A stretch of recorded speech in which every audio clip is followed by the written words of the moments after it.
Hello दोस्तों, welcome back to the channel IPO review by Sunny.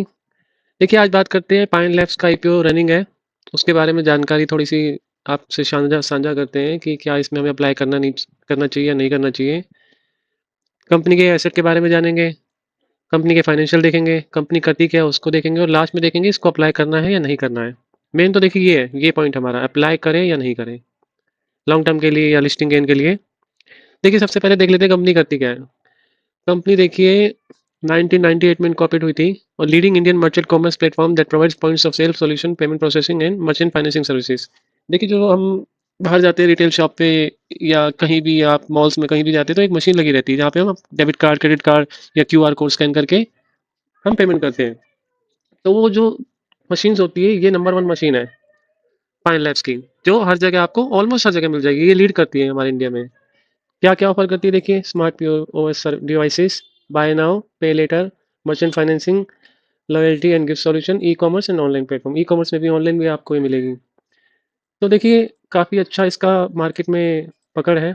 अपने अगर इसकी मैं बात करूँ सिर्फ इसी इसी की खाली इसके बिजनेस मॉड्यूल की, तो ये लीडिंग लीडिंग कंपनी, क्योंकि मैं यूजुअली खुद जहाँ पे भी जाता हूँ मॉल्स में या रिटेल शॉप पे या ऑनलाइन, तो मुझे फाइन लैब्स की मशीन या ये इनका जो प्रोसेस है हमेशा मुझे देखने को मिलता है। यूजुअली मैं अपनी पर्सनली बात कर रहा हूँ, तो जो दिखता है वो बिकता है।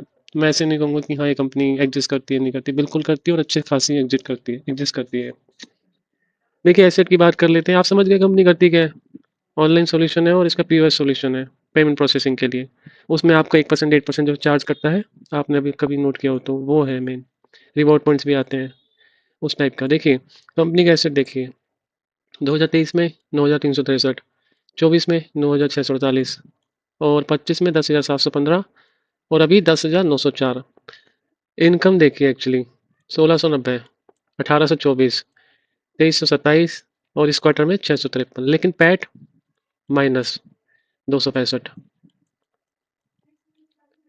पैट देखिए आप, 23 में 265, 24 में 341, 25 में 145 और अब जाके इनका 5 करोड़ रुपए के आसपास प्रॉफिट आ रहा है इस क्वार्टर में, लास्ट क्वार्टर में। जब भी कंपनी का कोई आईपीओ आता है तो कंपनी ऑटोमेटिकली प्रॉफिट में आ जाती है। ये बिटा देखिए इनका 120, 356, 158 और 196। फाइनेंशियल तो जीरो है फिलहाल, मेरे हिसाब से तो जीरो है। ये कोई इनकम नहीं है। आप भले रेवेन्यू लेके आ रहे हो, लेकिन जब आप पैट ही नहीं निकाल पा रहे हो, प्रॉफिट ही नहीं निकाल पा रहे हो, तो क्या करेंगे उस रेवेन्यू का। मेरे हिसाब से तो आई मीन मैं ऐसी कंपनी में थोड़ा कम ही हाथ डालता हूँ, चाहे लिस्टिंग गेन हो चाहे वो आपका लॉन्ग टर्म हो। लॉन्ग टर्म में तो खैर बहुत ही कम ऐसी कंपनी को देखता हूँ मैं। तो ये फाइनेंशियल कोई फाइनेंशियल नहीं है। देखिए आईपीओ पोस्ट आईपीओ इसका पी देखिए, 1325 माइनस चल रहा था क्योंकि यहाँ प्लस में ले आए इसको। ये कोई पी रेशो होता है, ये कोई डिमांड है। आर एन डब्ल्यू माइनस की है क्योंकि कंपनी माइनस में है। Price to book value -9.85। हाँ मार्केट कैपिटलाइजेशन है इसका 25,376 करोड़ के आसपास। तो फाइनेंशियल में तो मैं इसको जीरो नंबर दूंगा 10 में से। कोई फाइनेंशियल नहीं है। हाँ मार्केट में पकड़ है इसकी, उस चीज़ के लिए ही ये कंपनी थोड़ी सी प्लस पॉइंट ले जाती है। देखिए ऑब्जेक्टिव ऑफ द इशू देखिए, प्री पेमेंट कर रही है 532 करोड़ का। ये अच्छी चीज़ है। इनकी जो बोरोविंग्स है वो खत्म कर रही है, कुछ 800 करोड़ के आसपास इनकी बोरोविंग है। इन्वेस्ट करेगी एक सर्टेन सब्सिडरी में 60 करोड़, और 760 करोड़ आपका ये एक आईटी एसेट है, एक्सपेंडिचर टुवर्ड्स क्लाउड इंफ्रास्ट्रक्चर। कुछ ये अपने बिजनेस को बढ़ाने में भी यूज़ करेगी इस फंड को। ऑब्जेक्टिव ऑफ द इशू भी देखते हैं हम इसका क्या है बेसिकली, उसके हिसाब से फिर हम इसको थोड़ा आगे देखते हैं कि क्या इसमें करें अप्लाई या नहीं करें। देखिए ऑब्जेक्ट ऑफ द इशू से मेरा मतलब है, ये तो मैंने आपको शो कर दिया। आई मीन क्या इशू साइज है, क्या उसका फ्रेश इशू है और क्या इसका ओएफएस है। देखिए टोटल इशू साइज है इसका लगभग लगभग 3900 करोड़ का, 2080 करोड़ का जिसमें से आपका फ्रेश इशू है, और ओएफएस है इसका 1800 करोड़ का, मतलब 50-50 मान के चलो। जिसमें एम्प्लॉय को डिस्काउंट दिया गया 21 रुपीज़ का, तो 50-50 है। ऑफर फॉर सेल भी है और फ्रेश इशू भी है। आईपीओ की डेट देख लेते हैं।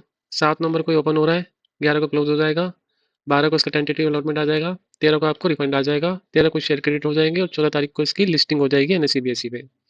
तो ये देखिए मोटा मोटा सारा मैंने आपको एक समराइज कर दिया है। 1 रुपये की इसकी फेस वैल्यू है, 221 रुपये का इसका प्राइस बैंड है, 67 रुपीज़ का शेयर इसका अलाउ एक एक लॉट है। बीके चेन्नई में 10,06,876 की एप्लीकेशन लगेगी इसकी। देखिए मोटा मोटा मैंने आपको बता दिया है। कंपनी पूरी लॉस में है, कुछ फाइनेंशियल कुछ खास नहीं है देखने लायक इसके, कुछ पढ़ने लायक नहीं है।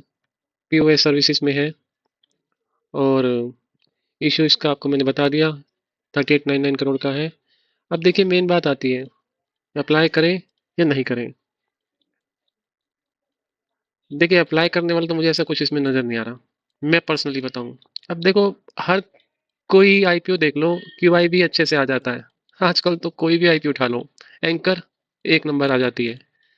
लास्ट के आप ओकला और स्टार्स का आईपीओ चेक कर लो, और उनकी एंकर बुक उठा के चेक कर लेना, और उनका क्यूआई भी चेक कर लेना। 50-50 टाइम्स, 60-60 टाइम्स ये सब्सक्राइब हुए हैं, और लिस्टिंग माइनस में, जबकि इनके तो फाइनेंशियल भी अच्छे हैं, पॉजिटिव फाइनेंशियल्स हैं, ग्रो हो रही है कंपनी है, growing, these are growing companies, these are not like Lenskart and this Pine Labs company, these are growing companies. इनका अच्छा खासा मार्केट कैपिटलाइजेशन है, अच्छा खासा इनकी रेवेन्यू है, उसमें प्रॉफिट बनता है, पैट मार्जिन है, EBITDA है इनका अच्छा खासा। ये क्या है, ऑल इन कंपनियों में पैसा लगाने से अच्छा तो आप कोई मार्केट से कंपनी है उसमें पैसा लगा लो। लिस्टिंग गेन के लिए भी मैं टोटल अवॉइड है। लिस्टिंग गेन की अगर बात करते हो तो अवॉइड, अभी फिलहाल के लिए, जब तक कुछ बहुत ही अच्छा आ जाए इसमें कि हाँ भाई अब कुछ अच्छा दिख रहा है। क्योंकि ना तो कंपनी की वैल्यूशन है, वैल्यूशन देखो ना आप कंपनी की, क्या कंपनी की क्या क्या इसका वैल्यूशन इसकी डिमांड कर रही है, ये देखो, ये इसके बेस पे मैं कंपनी में अप्लाई करूं, इसके बेस पे अगर कंपनी में अगर अप्लाई करो तो फिर तो काम हो गया हमारा।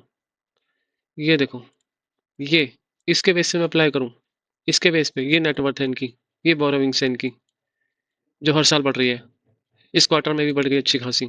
इसके बेस से मैं इसमें अप्लाई करूं ना, मेरा तो मन नहीं मानता।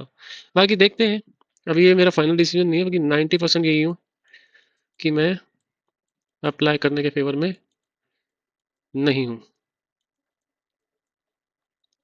बाकी आप अपना डिसीजन अपने फाइनेंशियल एडवाइजर से कंसल्ट करके लीजिएगा। मेरी तरफ से कोई बाइंग सेलिंग की रिकमेंडेशन नहीं है, ये एक इन्फॉर्मेशन वीडियो है, जो मैं करता हूँ वो मैं आपके साथ शेयर करता हूँ। I am not a SEBI registered guy, मैं भी आपकी तरह एक इन्वेस्टर हूँ जो रिसर्च करता हूँ और उसके बाद अप्लाई करता हूँ कोई भी चीज़ में। तो बाकी ऐसी और भी इन्फॉर्मेशन के लिए, ऐसे और भी रिव्यूज़ के लिए इस चैनल सब्सक्राइब कर लीजिए। कोई क्वेरी रहता है तो कमेंट सेक्शन में अपना कमेंट डाल दीजिएगा, मैं कोशिश करूँगा आपके हर कमेंट का रिप्लाई करने का। सब्सक्राइब जरूर कीजिएगा। Thank you so much.